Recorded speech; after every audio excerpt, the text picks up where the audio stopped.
Please welcome General Dunford.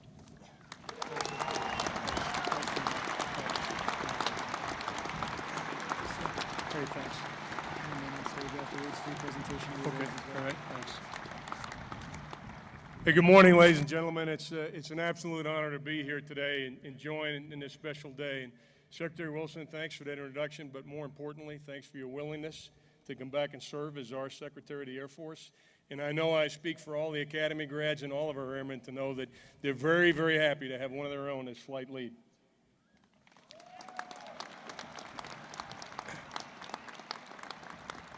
And General Goldfein and Chief Wright, thanks for your leadership. I would just tell you, and I think you all know, we have exactly the right team in General Goldfein and Chief Wright leading our Air Force into the future.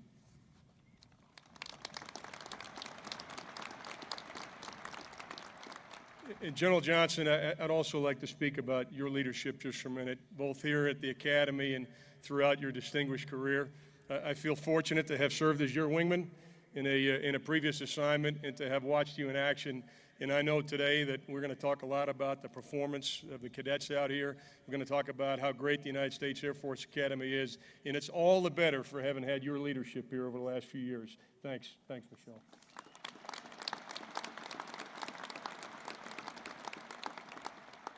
And most importantly, to the class of 2017. You know, I know today caps what's been a busy week with various events to recognize your accomplishments. And I'm sure you're feeling pretty good at this point, and you should. 4 years ago, you accepted a challenge to attend the Academy.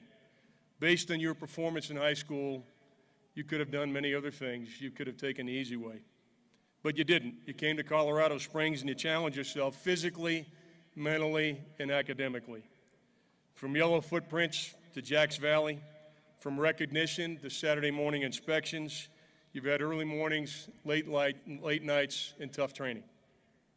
And due to sequestration, you even survived the great toilet paper shortage of 2013.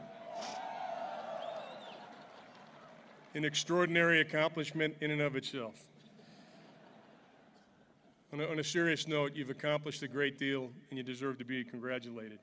But I'd also, as Secretary Wilson did, I'd also like to thank you for answering the call to service during a very challenging time. The world changed when you were about 5 years old, and we've been at war now for almost 16 years. And I'm sure you accept your commissions today with your eyes wide open to the challenges ahead. To that point, today there's more than 100,000 airmen standing watch around the world. Many are directly supporting combat operations, and they're joined by thousands more soldiers, sailors, and Marines. As we conduct this ceremony and as you leave here today, I'd ask you to keep them and their families in your thoughts and prayers. Well, those of you graduating today should be proud of what you accomplished. I'm also sure that you recognize you didn't get here by yourself.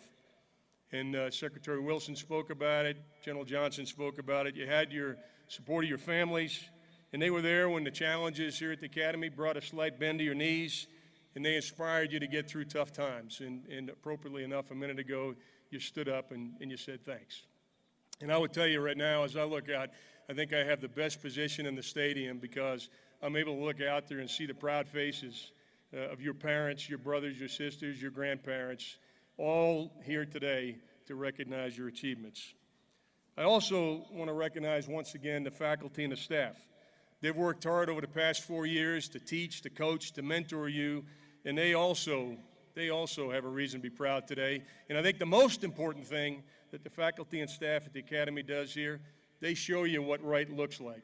And I will tell you that's exactly what they have done. They have shown you what right looks like. And I'd ask you once again to please recognize the faculty, the staff, the mentors that have allowed you to be here today.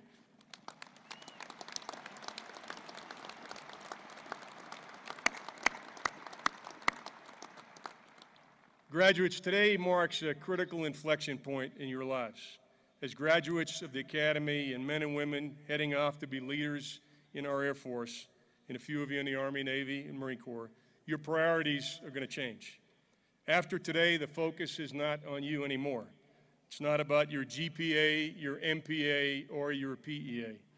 It's not about the superintendent's pin on your uniform, and it's not about your accomplishments on the athletic field. After today, your success is seldom going to be measured by what you as an individual can achieve. Most often, it's going to be about what your squadron achieves. And it's going to be how you inspire those you lead to excellence that really matters. And I know you appreciate that point because for the past 4 years, while you've been studying aerodynamics, learning how to write code, or beating the Naval Academy on a football field, it pains me to say that.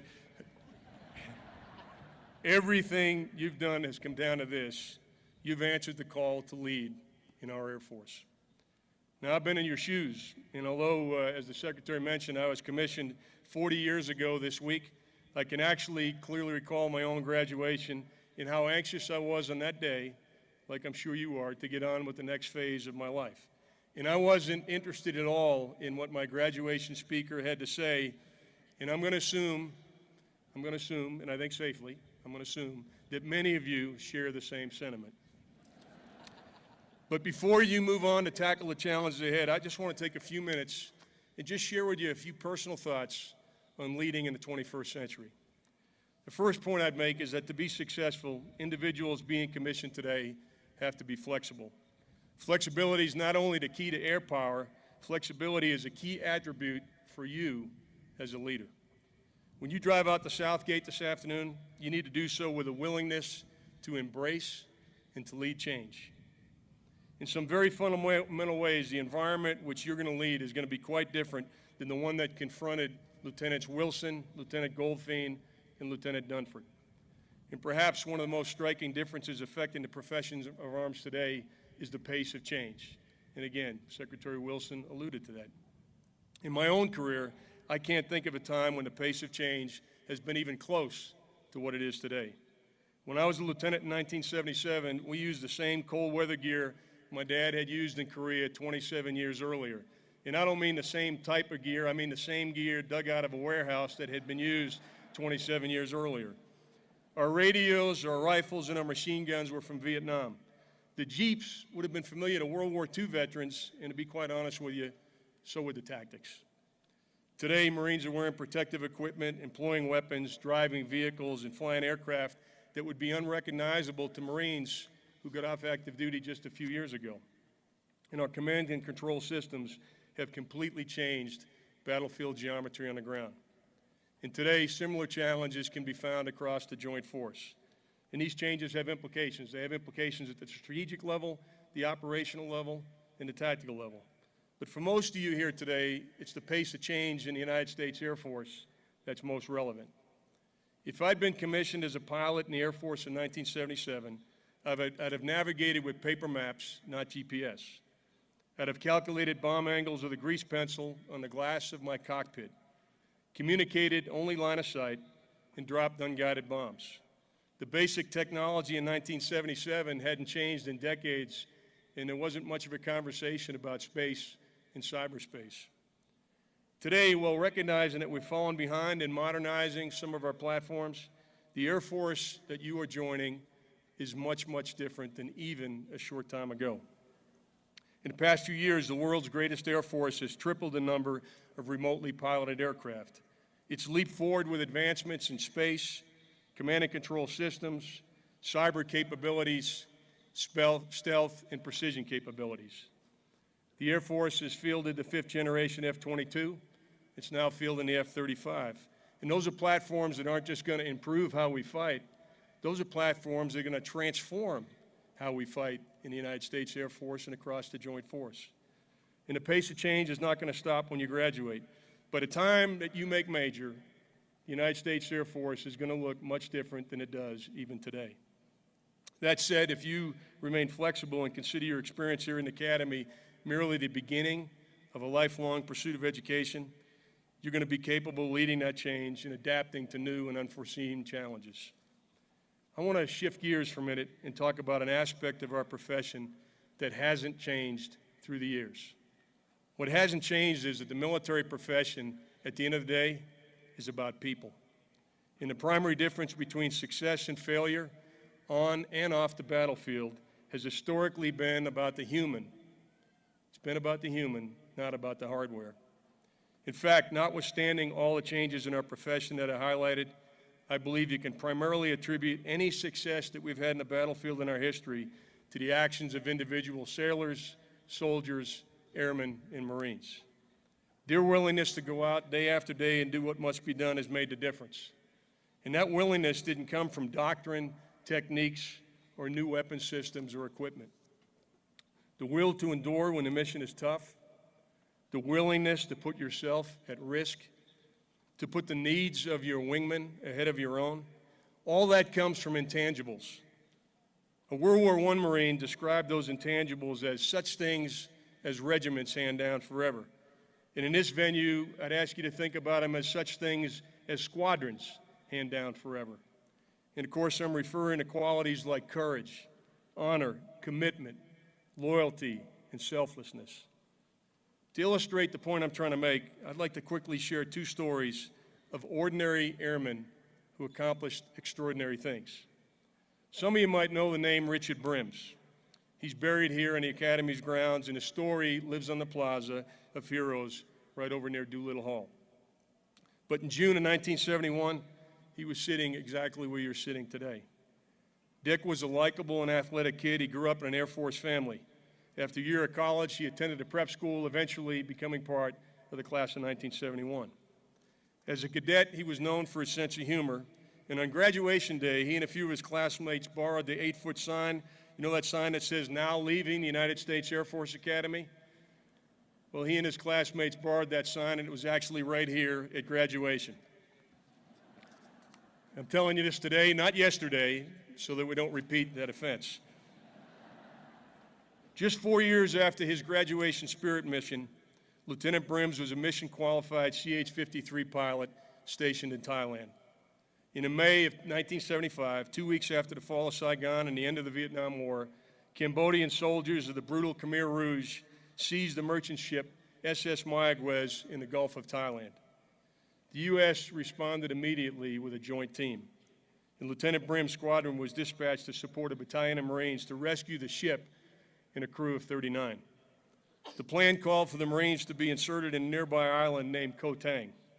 It was heavily defended by Khmer Rouge, armed with heavy machine guns, grenades, rockets, and missiles. But Lieutenant Brims successfully landed his Marines under fire, and then he remained in the landing zone to evacuate 5 wounded Marines. While he was refueling back in Thailand, things went from bad to worse on the island. 11 helicopters were lost to enemy fire, leaving only 3 to extract the more than 200 Marines who were still on the island. Despite intense fire and near total darkness, Lieutenant Brims returned to the landing zone twice. The enemy was so close and so numerous at one point that those crew that weren't manning machine guns actually pushed the windows out of the helicopter and were engaging the enemy around the helicopter with small arms. On his last trip, Lieutenant Brims made 3 unsuccessful attempts to land. And the Marines on the island, they tried to wave him off. They said it was too dangerous for Lieutenant Brims and his crew to come back. But he wasn't about to abandon those Marines, and in his 4th attempt, he landed. He loaded 27 Marines. He held his position under fire while one of his crewmen ran to a tree line to grab 2 other Marines who were still putting down a suppressive base of fire to allow the evacuation to take place. Dick Brims was awarded the Air Force Cross for his actions that day on Koh Tang, and he's justly remembered as a hero. But that hero sat right where you are today. He walked the same halls, and he studied the same subjects. He's the same guy that was pulling pranks on graduation day. He was an ordinary airman who did extraordinary things. Ladies and gentlemen, Dick Brims was killed on a training mission in 1986. But we're honored to have today his widow with us, Mrs. Christina Brims, who's right over here to my right, and I'd ask you to please recognize her. Christina, please stand up.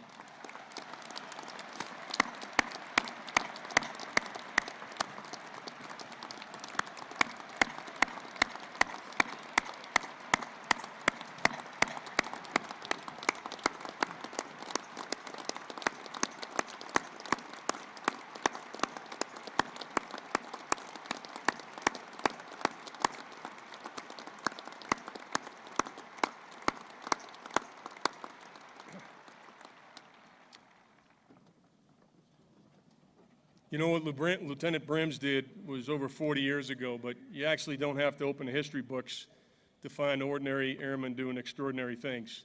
The second story I just want to share with you is about a major by the name of Alex Hill. Alex is not much different than most of you. He grew up in Tacoma, Washington. He wrestled and he ran cross country. He lived in the shadow of his grandfather, a retired Air Force Master Sergeant, and his father, a retired Air Force officer. In 2006, he earned his commission and he went to pilot training. He married his college sweetheart, and today they've got 2 beautiful daughters. Last November, Major Hill was in Afghanistan commanding an AC-130 gunship called Spooky 4-3. One day, he and his 13 crew members were providing overwatch for a team of 55 Americans and Afghan Special Operations Forces. The ground team was ambushed, quickly surrounded, and within minutes, those folks on the ground took 20 casualties. Major Hill and his crew jumped into action, and they began firing the enemy, mostly within 40 meters of friendly forces. By any definition, danger close. Their actions allowed the ground force to recover the wounded, but it didn't stop the enemy attack. So the ground controller cleared into fire within 25 meters, and then again within 15 meters, getting closer and closer to the troops on the ground. The crew shot so many 105-millimeter rounds that the gun started to overheat, risking a detonation inside of the aircraft. With the situation on the ground desperate, Alex decided to continue firing despite the risks. After an hour intense fighting, Major Hill and his crew were down to just 8 airburst round 105s. Due to its lethality, this particular round is normally short hundreds of meters from friendly fire. But with the ground force still in grave danger and no other alternative, Major Hill decided to engage with that round. They loaded the breech and engaged the closest enemy group 12 meters from the friendlies that were pinned down. That's the closest distance ever recorded by an AC-130, and that annihilated the enemy formation with a single shot. Major Hill and his crew returned to base to rearm and refuel, and then they went back to support. By now, it's broad daylight. In total, Spooky 4-3 fired 21 danger close missions that day and saved over 50 lives on the ground. That's an impressive team performance, and you can look it up and read about it on the internet. But what you won't read is that this was the first deployment for 4 of the crew members, and amazingly, the first combat mission for one of them. You won't read that one of the sensor operators missed the crew brief that day. The major let him go off and join a video teleconference, which was actually the memorial service of one of his fellow airmen. You're not going to read that one of the loadmasters was being treated for combat stress because he had a close encounter with a surface-to-air missile 1 year prior in the very same area that action took place. And you won't read that when Major Hill landed to rearm and refuel, he put his hand on each and every one of his crewmen. He looked them in the eyes to see, were they okay? He also asked them, do you want to go back? Can you go back? None of them hesitated. They all went back. Major Hill's crew performed that day not because he was a major, but because he was a leader with a warrior ethos, a leader that was technically and tactically competent, of that there's no doubt, but most importantly, a leader that trusted and cared for his airmen, and he earned their trust in return. Today, Major Hill is still out there doing extraordinary things.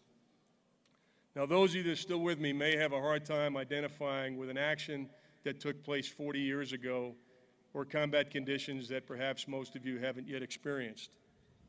You may actually have taken a deep gulp and wondered if you possess the courage of Richard Brims or the leadership of Major Hill.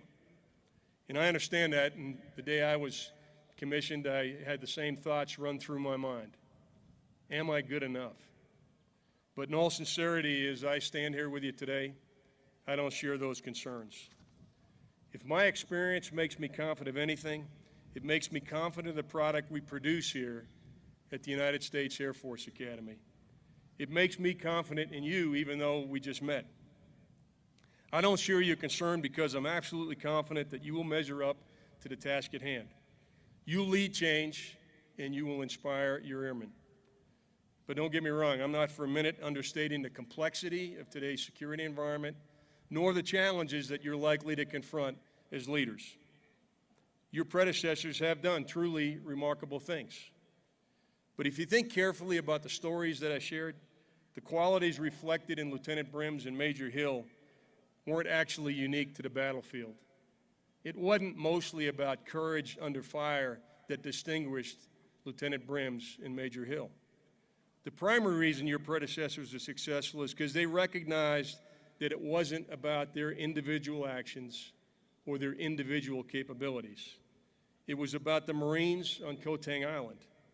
It was about the special operators on the ground in Afghanistan. And it was about the crew in that AC-130. Your predecessors knew that individual competence, intellect, and physical skills, they're all actually part of the sticker price of being an officer. You're not going to get any more credit for that after today. You're not going to get any more credit for that. It's a given. Your predecessors knew it was about leading from the front and instilling esprit in their units, a bond of trust within their crews, and a commitment to excellence and to the mission. Your predecessors knew that to be successful, you have to combine the passion that you've developed here at the United States Air Force Academy for our profession with compassion and sincere concern for every individual you will be fortunate enough to lead. Your predecessors knew that if you take care of your airmen, they're going to take care of you, and they're going to get the job done. So in these final moments of your 4-year journey, I'd ask you to remember that what's going to distinguish you as a leader is not your ability to develop cyber tools, fly a joint strike fighter, or maintain a satellite constellation. We expect you to do all that. You're graduates of the United States Air Force Academy. What's going to distinguish you as a leader is your personal example, your ability to create an environment in which those intangible qualities I spoke about, those qualities that are passed down from one generation of airmen to the next, your task, what will distinguish you as a leader, is your ability to create a climate within which those qualities flourish. And once again, as I look at our newest leaders, I've got confidence, great confidence in our Air Force, great confidence, and I have great confidence in you. And now, graduates, it's time to lead. God bless you all, and good luck.